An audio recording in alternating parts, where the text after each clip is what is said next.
I got so much motherfucking design on right now. Break it down, bring it back, make it clap. I got 3 old thoughts, new block, where that day. Bitches on my line, and you know they come straight. Hold up, what it not, 45, scope it cash like whoa. How you fucking with these hoes up? Halo semuanya, saya Siti Nur Hikmah. Di video kali ini, saya akan menjelaskan dan memaparkan materi tentang kedudukan akal dan wahyu dan klasifikasi ilmu dalam Islam. Selamat menyaksikan.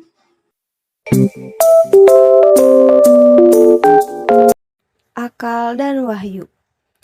Yang pertama, ada pengertian akal. Kata akal sudah menjadi kata Indonesia, berasal dari kata Arab al-aql yang dalam bentuk kata benda.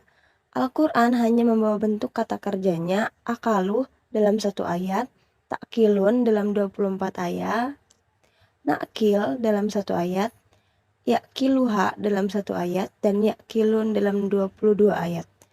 Kata-kata itu datang dalam arti faham dan mengerti.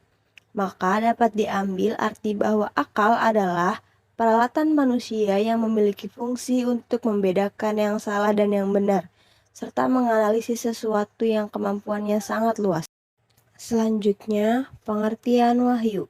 Kata wahyu berasal dari kata Arab al-wahyi, dan al-wahyi adalah kata asli Arab dan bukan pinjaman dari bahasa asing, yang berarti suara, api, dan kecepatan. Dan ketika al-wahyu berbentuk masdar, memiliki 2 arti, yaitu tersembunyi dan cepat. Oleh sebab itu, wahyu sering disebut sebuah pemberitahuan tersembunyi dan cepat kepada seseorang yang terpilih tanpa seorang pun yang mengetahuinya. Sedangkan ketika berbentuk maf'ul, wahyu Allah terhadap nabi-nabinya, ini sering disebut kalam Allah yang diberikan kepada nabi. Fungsi wahyu. Wahyu berfungsi memberi informasi bagi manusia. Yang dimaksud memberi informasi di sini yaitu wahyu memberitahu manusia bagaimana cara berterima kasih kepada Tuhan, menyempurnakan akal tentang mana yang baik dan yang buruk, serta menjelaskan perincian upah dan hukuman yang akan diterima manusia di akhirat. Sebenarnya, wahyu secara tidak langsung adalah senjata yang diberikan Allah kepada nabi-nabinya untuk melindungi diri dan pengikutnya dari ancaman orang-orang yang tak menyukai keberadaannya, dan sebagai bukti bahwa beliau adalah utusan Sang Pencipta, yaitu Allah Subhanahu wa Ta'ala. Kedudukan akal dan wahyu. Menurut M. Abduh dan Haruna Sution, posisi akal dan wahyu adalah akal dapat mengetahui adanya Tuhan, dapat mengetahui bahwa manusia wajib beribadah dan berterima kasih kepadanya. Tetapi akal tak sanggup mengetahui semua sifat-sifat Tuhan dan tak dapat mengetahui cara yang sebaiknya beribadat kepadanya. Wahyulah yang menjelaskan kepada akal cara beribadah dan cara berterima kasih kepada Tuhan, dan akal juga tidak dapat mengetahui perincian dari kebaikan dan kejahatan.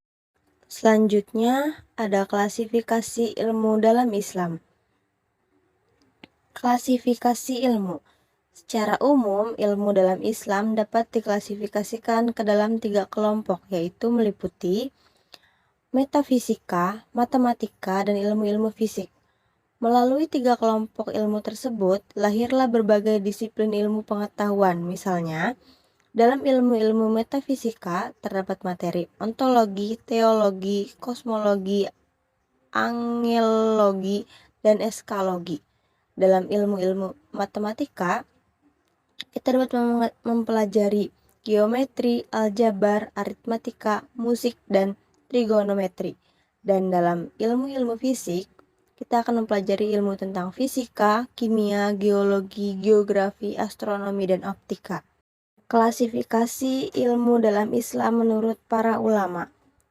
Yang pertama dari Al-Ghazali, membagi ilmu menjadi 2 bagian, yaitu yang pertama, ada ilmu fardu ain, adalah ilmu yang wajib dipelajari setiap muslim terkait dengan tata cara melakukan perbuatan wajib seperti ilmu tentang sholat, berpuasa, bersuci, dan sejenisnya.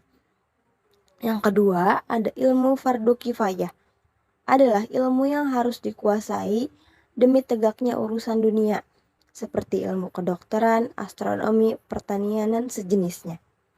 Selanjutnya dari Ibn Khaldun, membagi ilmu pengetahuan menjadi dua kelompok, yaitu yang pertama ilmu-ilmu nakliyah yang bersumber dari syara.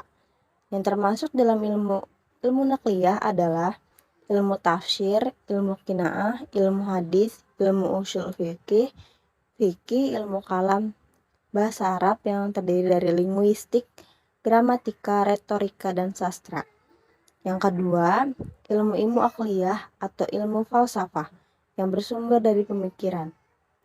Yang termasuk dalam ilmu akliyah adalah ilmu mantik, ilmu alam, metafisika, dan ilmu instruktif yang terdiri dari ilmu ukur, ilmu hitung, dan ilmu musik, dan ilmu astronomi.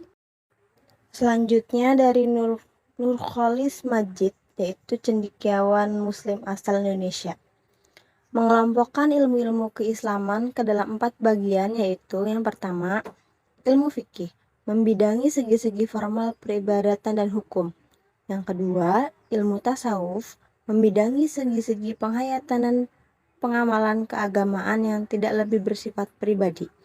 Yang ketiga, ilmu kalam, membidangi segi-segi mengenai Tuhan dan berbagai derivasinya. Yang keempat, ilmu falsafah, membidangi hal-hal yang bersifat perenungan spekulatif tentang hidup dalam arti seluas-luasnya, termasuk dalam lingkup ilmu falsafah adalah ilmu-ilmu umum, seperti metafisika, kedokteran, matematika, astronomi, dan kesenian. Sekian yang dapat saya sampaikan, kurang lebihnya saya mohon maaf. Terima kasih.